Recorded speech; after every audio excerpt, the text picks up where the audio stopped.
Hi, so in this video we're going to continue working on implementing mpv integration in my search and subs script, and that script allows you to search for words in subtitle files like this. So for example, I can search for word wiki in this subtitle file, and then I can watch the search results directly in mpv player. So if I press enter right now,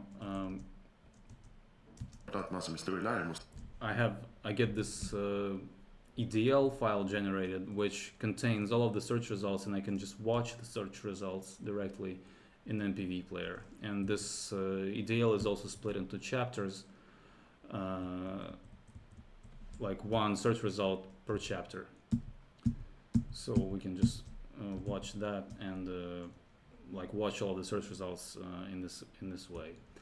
So that's what we have so far. Let's see.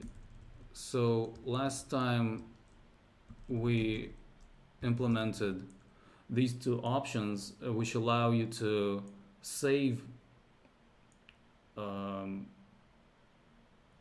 those ETL files into a directory of your choice, and you can use either relative path in those files or absolute paths.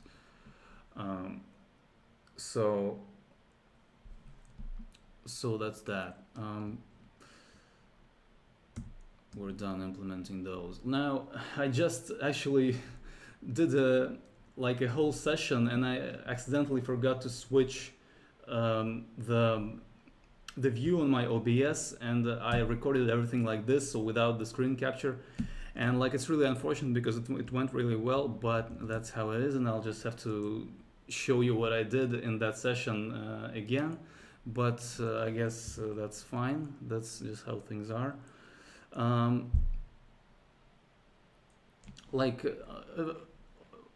just going through what I showed, started that video with, and I started by saying that I made a couple of small adjustments compared to where we ended things in the previous session. So I changed, let me see.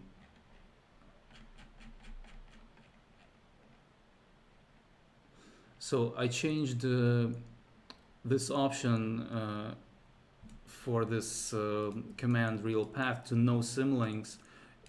It used to say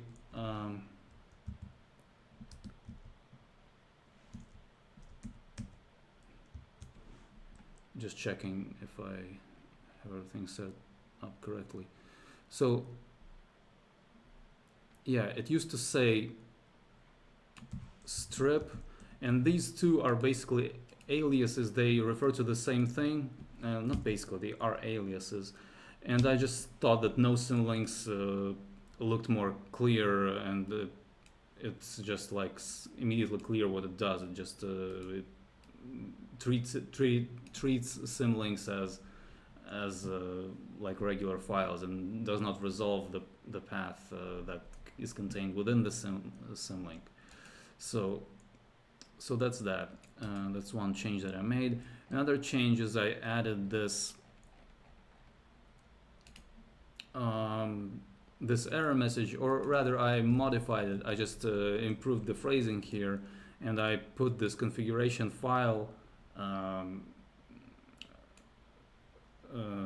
path to the variable. I assigned it to this config file variable, and so that I can use it in this error message. But yeah, that's a very simple adjustment. So basically, in this session that I just recorded, I implemented a couple of things.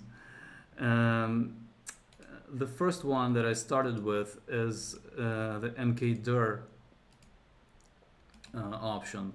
This option is basically there so that you can check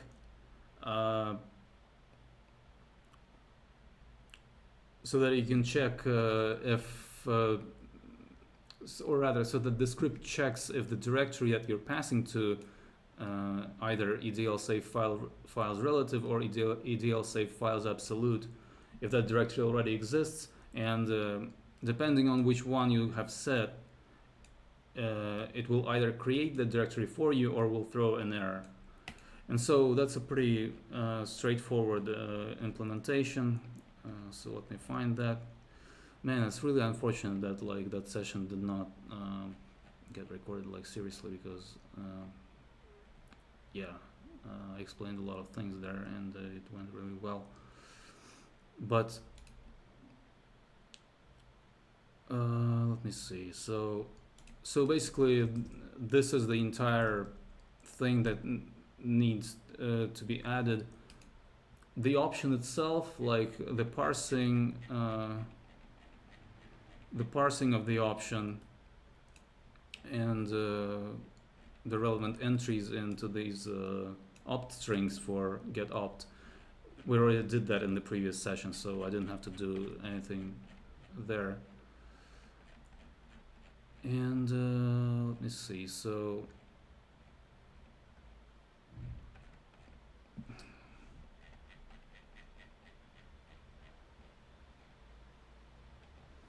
okay, so here is the part that does the check for EDL save mkdir. So basically it checks if it says if the EDL-dir does not exist, and EDL-dir refers to either the cache directory or the path that was defined by one of these two options, like this value. And it checks if that exists.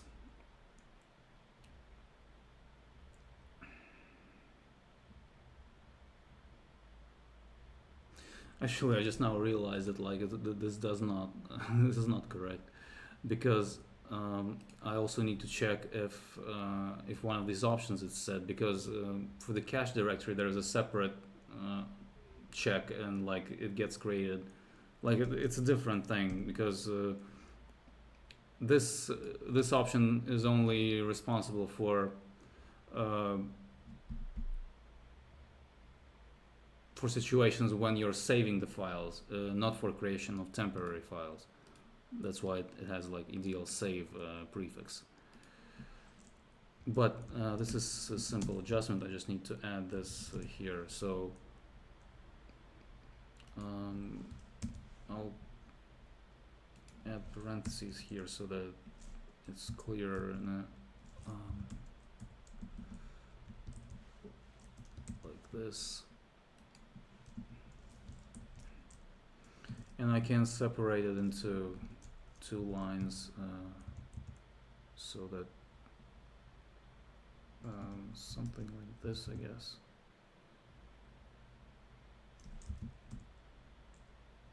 Or maybe just keep it on the single line, I don't know.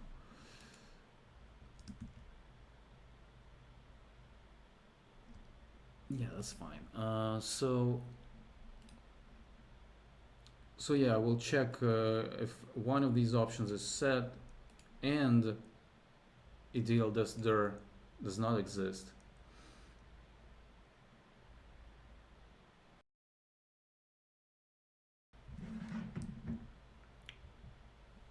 Then we go inside this if statement, and then if the option EDL save mkdir is set, then we create that directory, and we're using the -p flag for mkdir because like we want basically all of the intermediate directories will be created, even if it doesn't have to be like only one directory that doesn't exist. It can be a whole series. Like all of the entire path will get created. Like an entire series of subdirectories can get created. And then otherwise, this error message gets printed. Pretty straightforward. So yeah. So that's that. And this is basically the entire thing. So let me show you what it does. rmr test, because I'll remove that current test directory that is there, and let me let me copy this option from here. I'll just use the long version here because basically if I did this, I could go like this, ftest, but since this is the way that get-opt treats optional, like options with optional arguments, like you have to have them directly after following the option name directly without any space, or you can use the long version and with an equal sign. But the bottom line is if it's an option with an optional argument, it has to be an actual one argument. You can't like have two of them, so that get-opt can check can parse things correctly. So yeah, edl save files relative test. I will also give it a name .edl just to see how things work.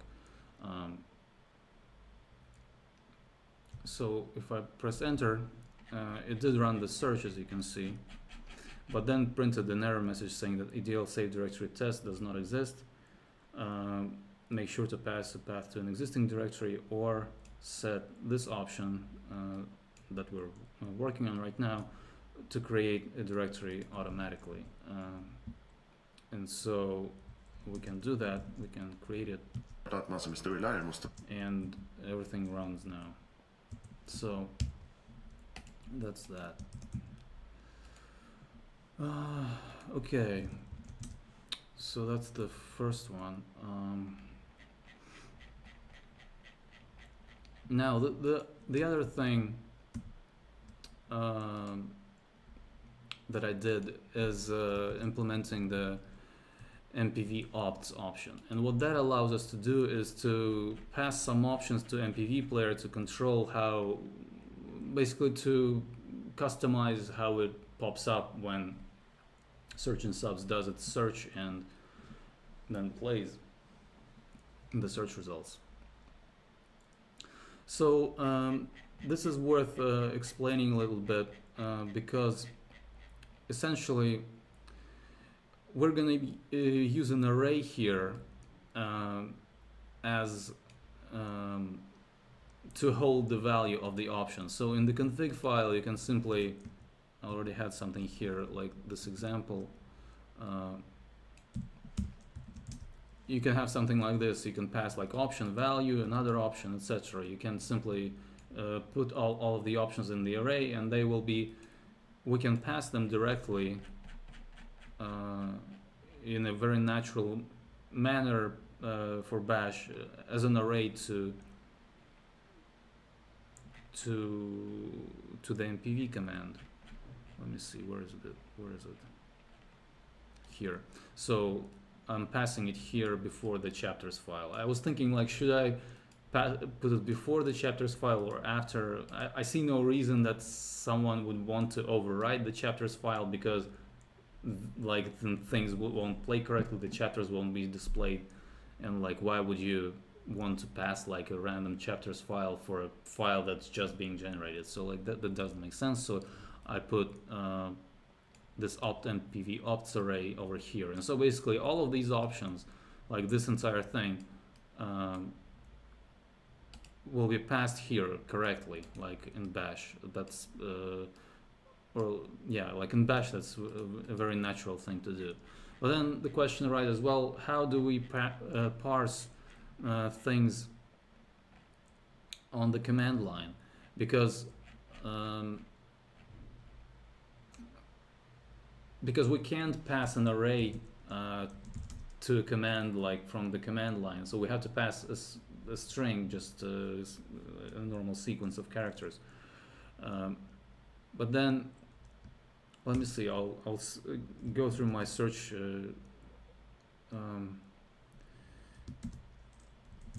search back in my command line history so that I can find this. So for example, this is the kind of thing that we can pass on the command line. This can be a value to an option. but the problem with this is that like how do we pass it to like something like MPV or any other program? And the problem is basically quoting and word splitting, as they call it in Bash. So let me show you what I mean. Basically, you can, if I quote this thing, so actually let me first, like, let me use printf for this to demonstrate. And so this command that I just wrote will print each argument on a separate line, because I put like the string and then a new line, and then it repeats that for each argument. So now we can use this to just test this string. So if I just pass it quoted, it's just a single argument. Now I can remove the quotes, and then it will split them into two things. But then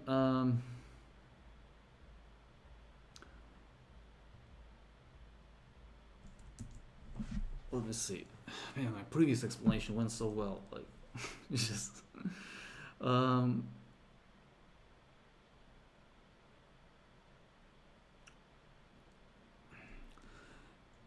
basically, yes. You can pass it like this, but then these quotes will be passed literally to the next command, basically, and not. So, for example, if I had, let me adjust this a little bit. So the value with spaces here. So yeah, now it will become clear. So now it splits the thing on every word, and these quotes actually don't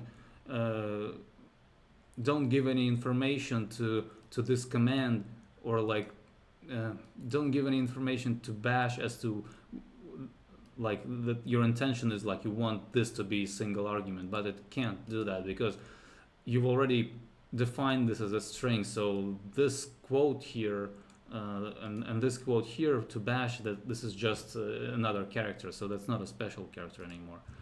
So there's issues like this basically that you come across.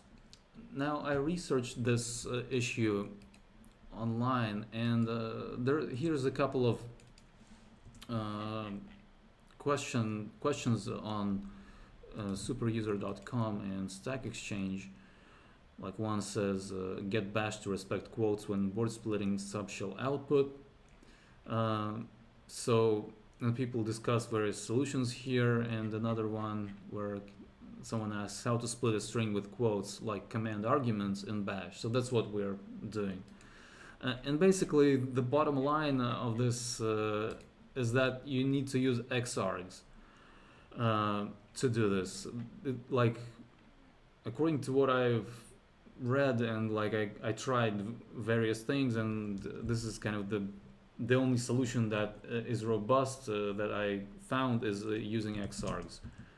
Xargs is a standard utility that allows you to pass arguments to another command. So, for example, I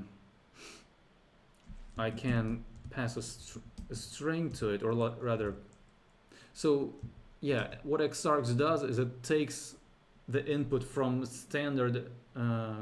It takes standard input, so you can pipe things to xargs, and then that input will be split into arguments, and then you can say like run this command, and then all of these arguments that it got through the standard input will be passed to that command.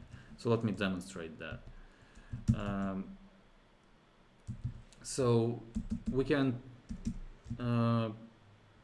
direct the contents of a variable in Bash directly to standard input of any command by using this construct, just 3 less than signs, and then your variable in quotes, and xargs,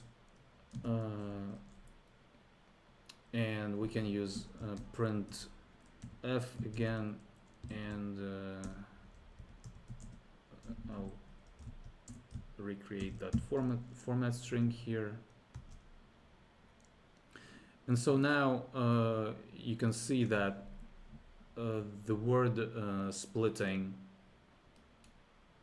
like, or the arguments were split at correct places, and basically the quotes are gone too, so they weren't treated as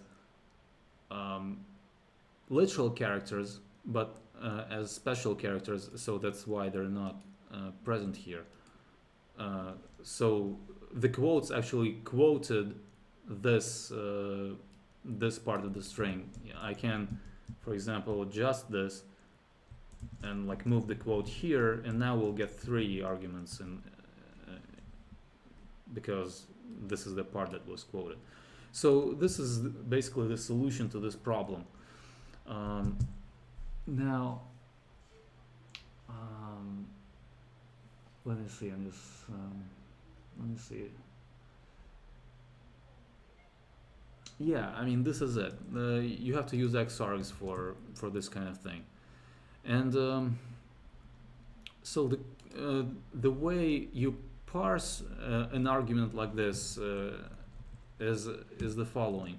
So first of all, we erase this array of options that like the original one. So the default is an empty array, but you could have something in your config file, something like this, for example, and yeah, you can have different options. So since we're passing something on the command line takes precedence. We erase all of that. That's the first step. And I just deleted that because I don't want that in the file.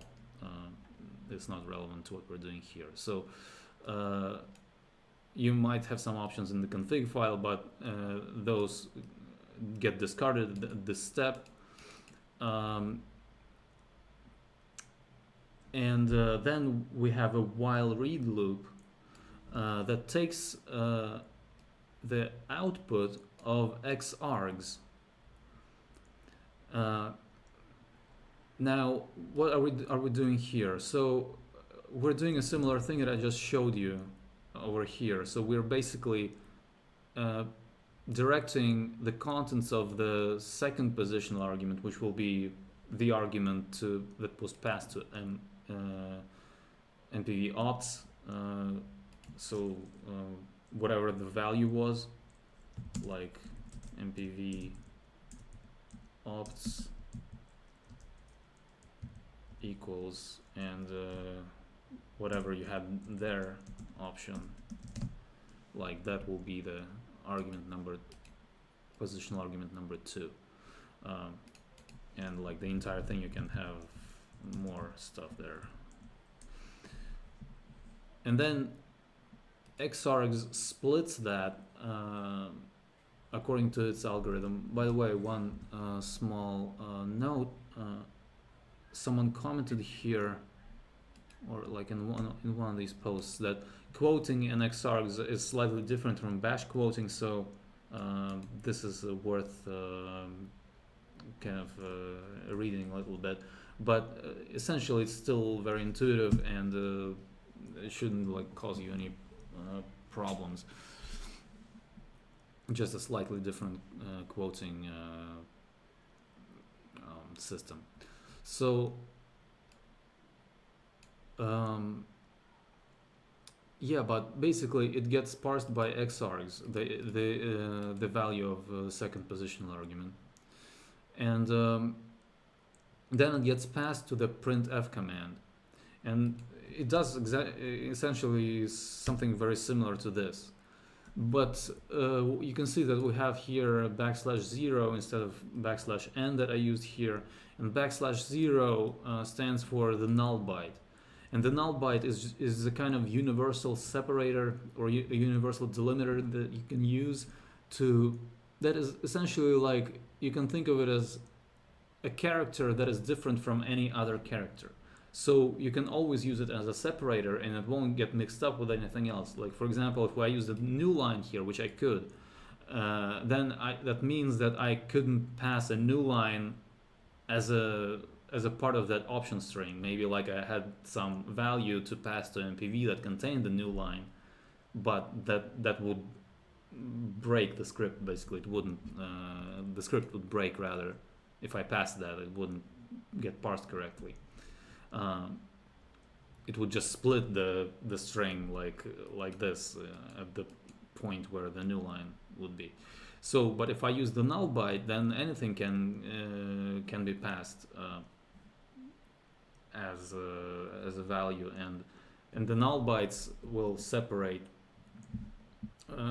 the actual options. So if I did this on the command line, it wouldn't really make a lot of sense because everything would be just look like everything's concatenated together. But there's actually a null byte in between there. So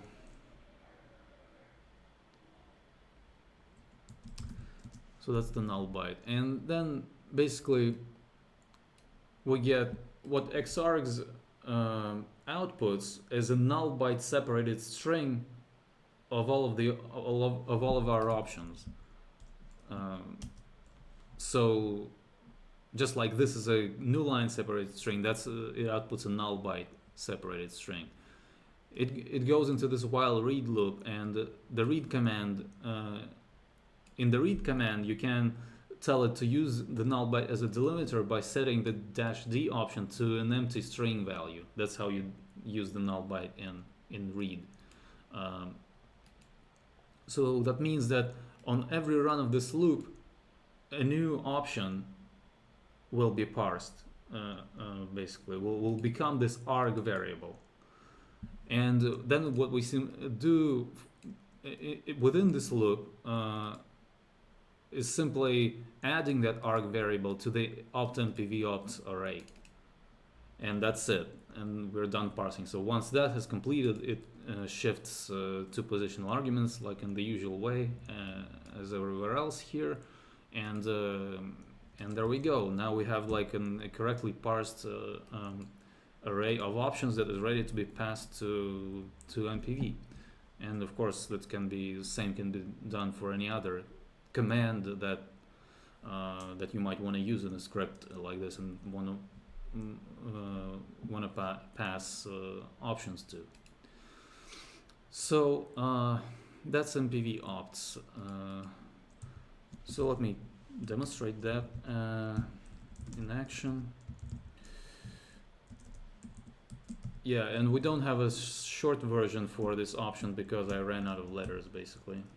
I couldn't think of any letter that is still available and would work here. Kind of would point to it in any like sensible way that it's MPV options. So let's pass just like a pause option. I'm just quoting it here because it looks nicer and more readable, but in this case quotes could be omitted too. But yeah, so mpv-opts pause. So now when I let me see, let me just do the temporary thing,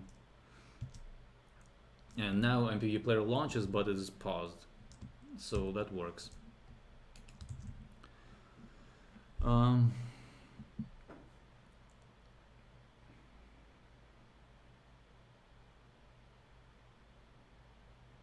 So you can essentially control it entirely and like set it up however you want it to pop up when search and subs does its thing and you're viewing the search results.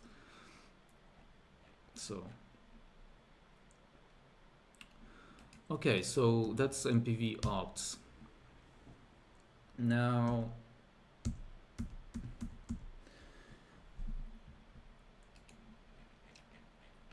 the final thing that I did in that video that I where I forgot to change like record the screen capture was implementing these two options, save overwrite and save no overwrite. So what these do is they simply check if there are any files that will get overwritten by generating EDL files and saving them with one of these options.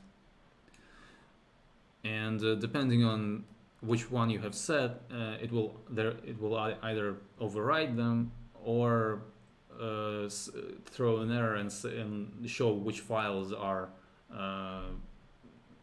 already there and that would get overwritten otherwise. So the code for this is over here. So this is simply an if statement that checks, that says if optdl save override is not set,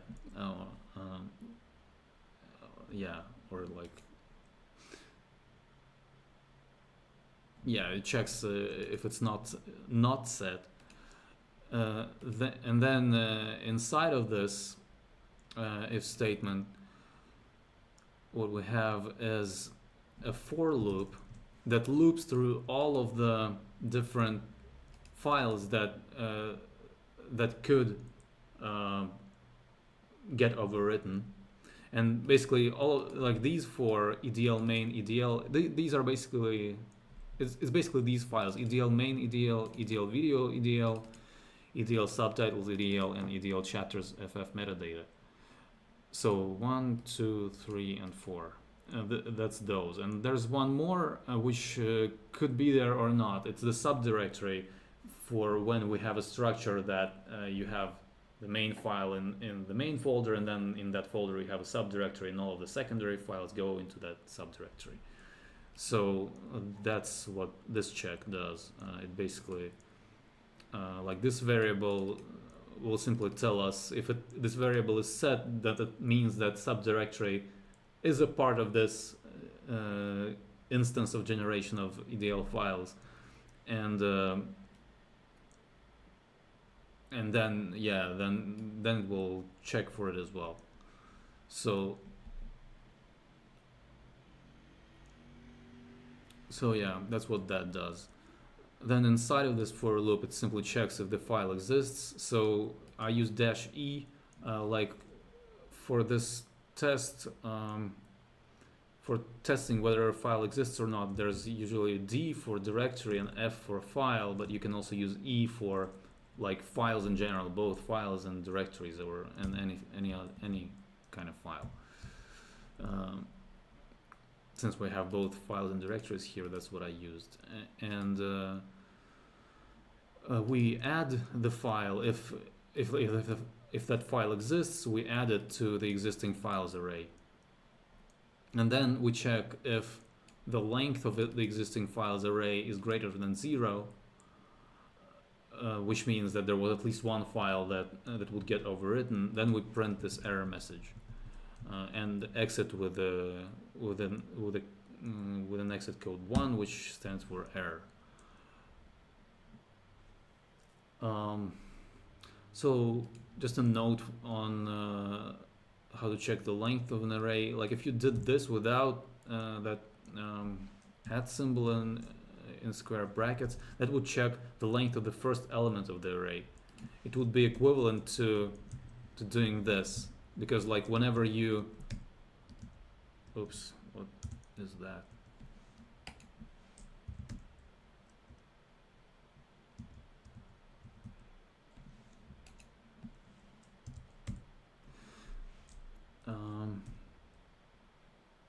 Yeah, like whenever you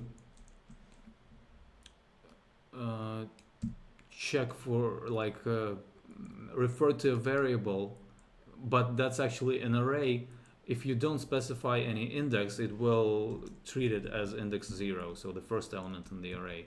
But if you want to refer to the array itself as a whole, then you use this at symbol in square brackets. And yeah, you check for length by using this number sign before the variable name, within the curly braces. So yeah, that's checking the length of an array. So I just print here that the following files already exist. Then I use the ls command to list all of the files in this array. And the reason I use ls is because basically ls can quote things automatically in a correct way, and basically display file names correctly quoted, so that you could even copy them from the screen and do something with that. For example, if I say mkdir dir with spaces or something like that, and I list that, you can see that this gets quoted, and I could copy that, and that's of course gonna be correctly interpreted by bash. Another thing that it does, like this kind of thing, I can also do that without using ls, like by using this this kind of approach that I already explained in previous videos. But basically, it replaces every single quote with a single quote, backslash, single quote, and then it encloses the entire thing in single quotes. So that way, basically, if you have something like this stored in a variable, like then it would what it would do is it would replace all the instances of single quotes there with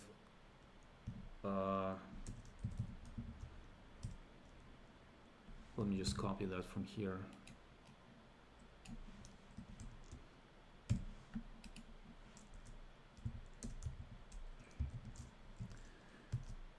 With this, and the reason you want to do that is because now if you enclose the entire thing in single quotes, you get a correctly quoted string always, because in bash all characters within single quotes are treated as literal characters. The only exception is the single quote itself. It cannot occur between single quotes. So in order to use it in this context, you need to interrupt this range of quoting and close it with this single quote. Then you have to type in or like then you need to have an escaped single quote next, escape with a backslash, and then you can continue your range by opening, or you can continue that string by opening another segment of quoting, like put a single quote, your text, and close it with a single quote. And so this will always produce a string that can be just copied from here, and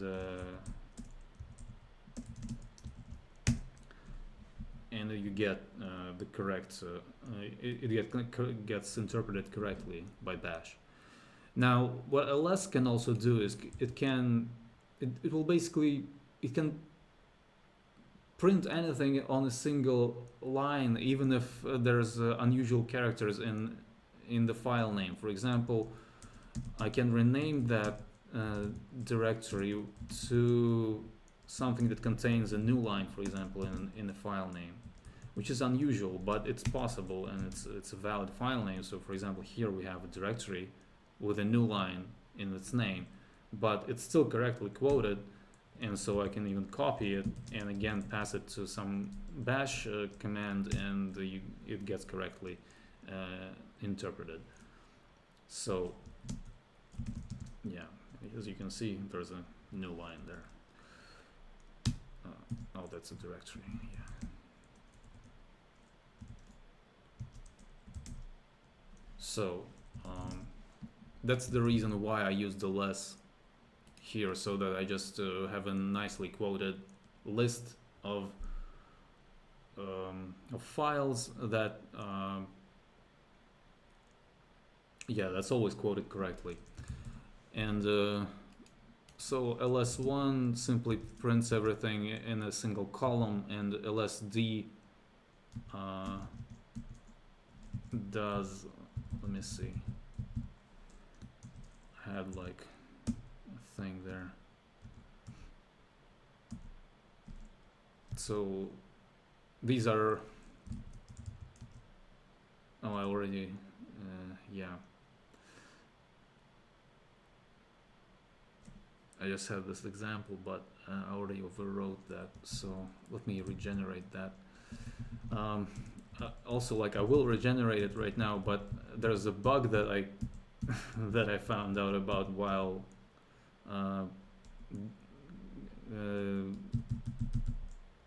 doing this exact thing that I'm just doing right now. You will see it in a moment, but the files will still be generated, so we'll be able to see. So I'll do subdir hidden, for example, so that we have, or no, not hidden, just subdir, so that it matches all these files.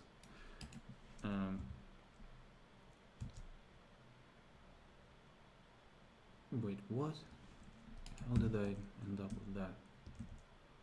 I guess I saved it accidentally.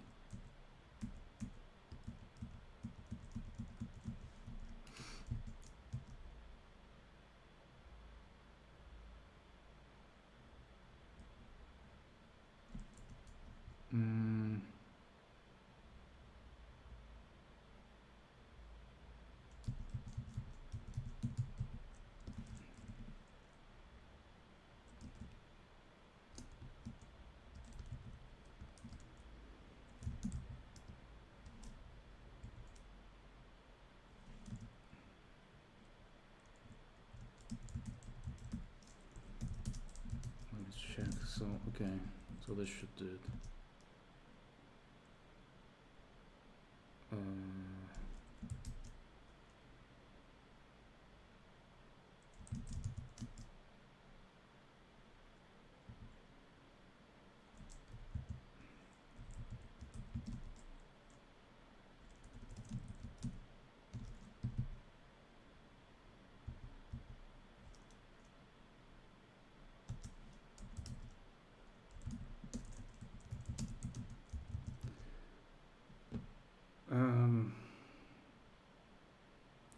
Something's not working.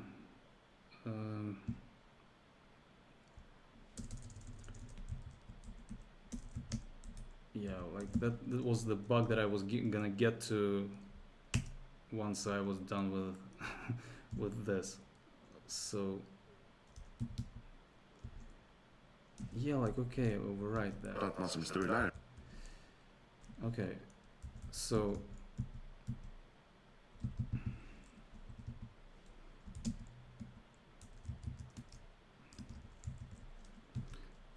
now I can, like, I have all of these file names in the array, and they match. If I cd to the test directory, I can now do ls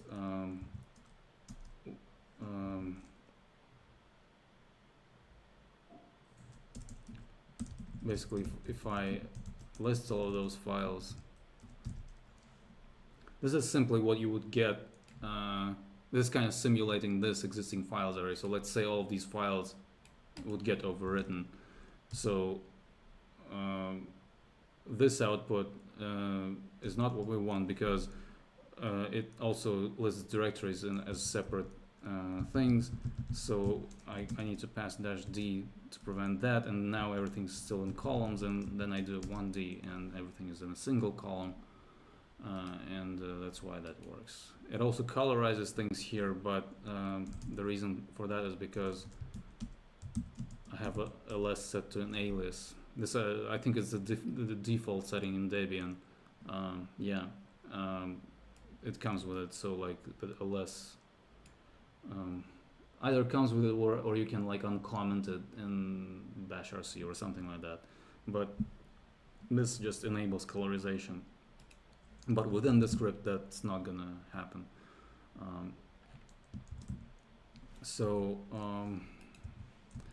That's what that does. And now if I run the script,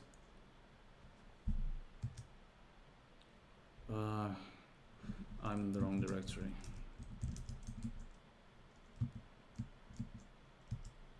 I get this error message that looks like this, so that all the files are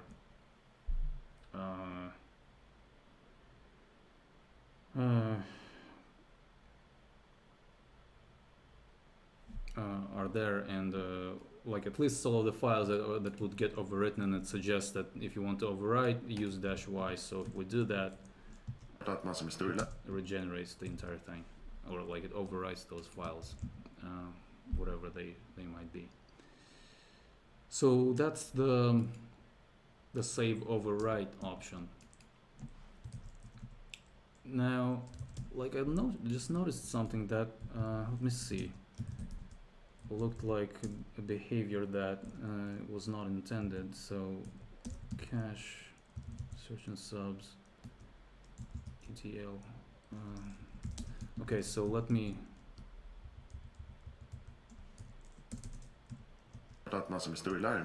So keep the cache. And then run again. No, it still works, that's fine. Well, okay, I guess like if there was a problem, because I think it was like at one point referred to files that were in cache somewhere, but oh, I think, yeah, this should only like, it's the same thing as we had over here, basically. I also need to add this because this only applies for the files that we only need to worry about if there's something to overwrite, if we're actually saving something to like a directory that we told search and subs to save to, and not the temporary directory. So there was something that like popped up like a minute or two ago that was a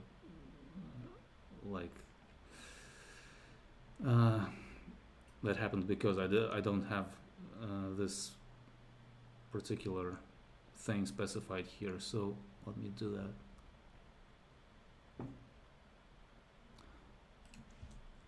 Like this, and put it on a new line.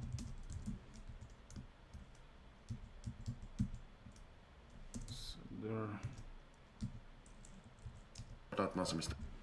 Okay. All right. So this is pretty much it for implementing EDL save override and no override. So now I've caught up to what I was doing in that video where I forgot to record the screen. So now now I can deal with that bug, and the bug is I already had an idea of what it was about, or like what it was due to. So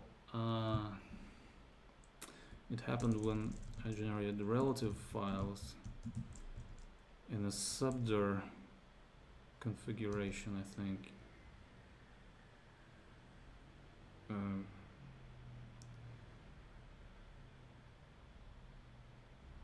Like what?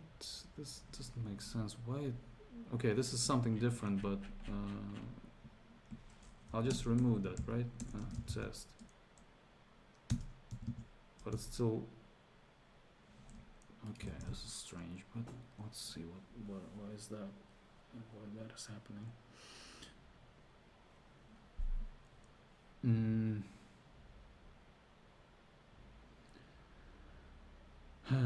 Okay, so it thinks that the subdirectory is there, and probably is there if it thinks so, but how is it? Okay, then where does it get created?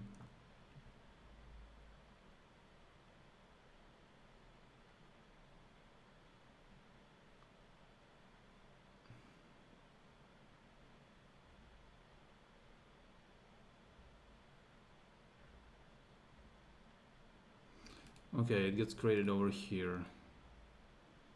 So, okay, so how do I deal with that?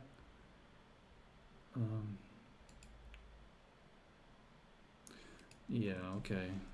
I just need to move this over here.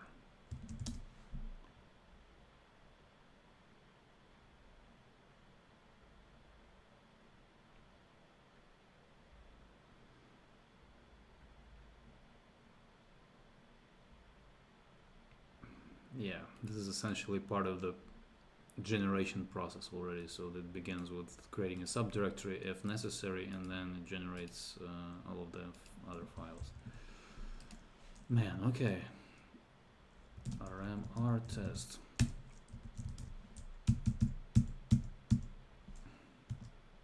Okay, that's the bug that I was talking about. So let me see.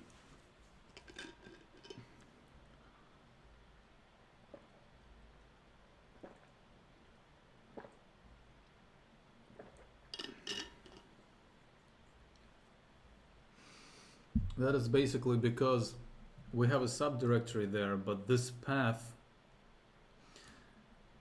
gets generated without taking into account the fact that there is also going to be a subdirectory there. That's why the flat structure works, but not the subdir structure. I'm not going to run it, but it works. So we need to make an adjustment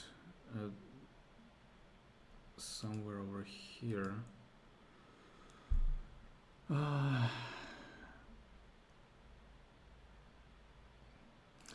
So that's a path to the video file in the subtitle file.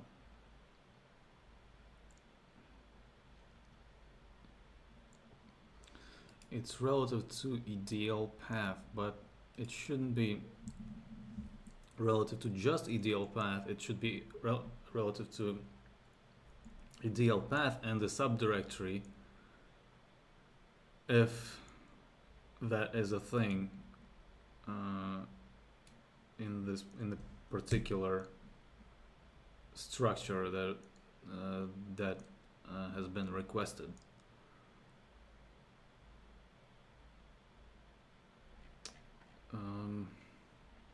Yeah, pretty much. So I think if I just add this here, don't need this /.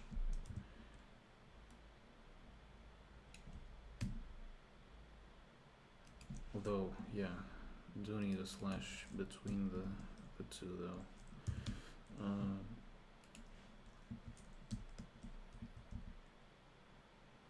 Vim always like does something weird when you have like two ranges of quotes within curly braces. So I guess I'll just leave the quotes out from out of that. This is fine.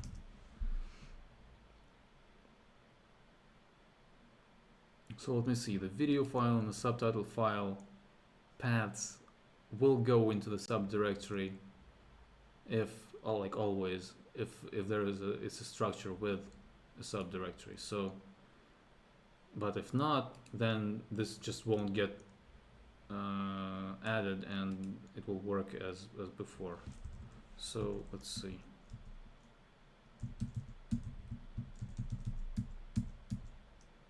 Alright, looks good so far. So let's see what we have there. 3A test. Let's see. Then p name, or yeah, test name.edl.files,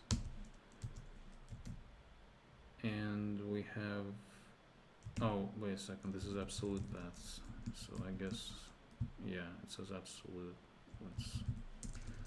Let's do relative. Still worked, and we have, yeah, now it goes 2 directories down like it's supposed to. Good. Let's try another structure just to make sure that everything works. Let me remove the test directory first though, because since it's a different structure, like not all the files will get overwritten and there will be leftover files. Flat.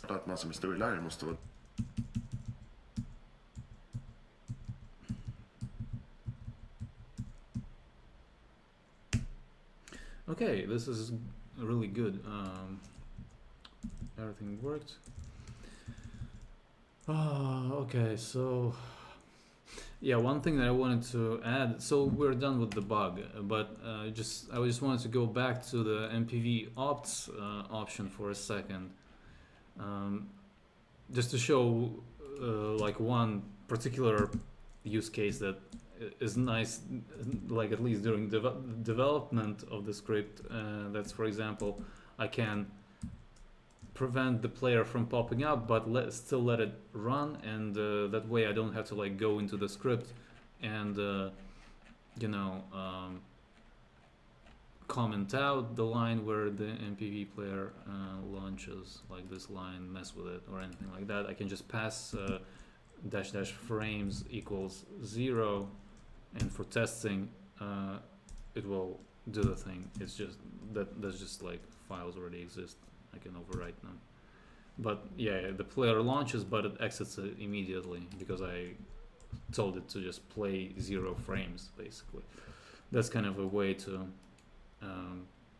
it's useful for testing basically. But this is one kind of use case where like there's plenty of use cases for just like regular use, where you just want mpv player to pop up in a specific way when you use it with search and subs, but this one is particularly good for coding. Yeah, so okay, all right, finally the last thing, and this is really we're approaching the end of this entire development process. I mean, unless there are some bugs, which there may be, but yeah, the last two options that I wanted to add is ignore missing or no ignore missing, which basically is related to this algorithm that we set up, which is at this point a very simple algorithm. But sometimes it might not find any video file basically, and in that case right now the script will, like, I don't know what it would do, but it would basically probably the EDL files won't be able to play, and that's it.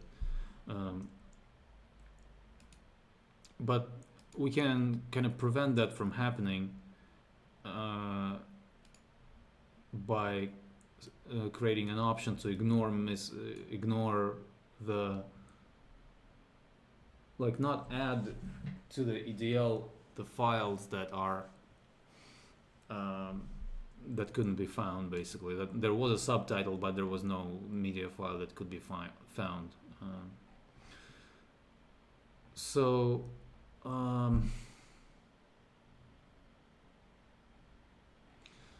yeah, this is kind of the next thing. But I'm thinking maybe I could like cut the sort of like end this video here and continue like working on that in the next part.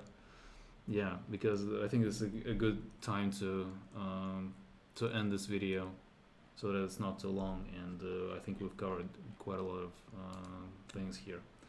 So yeah, I'll end this video here. So thanks for watching. I hope you found this interesting and valuable, and I will see you in the next one.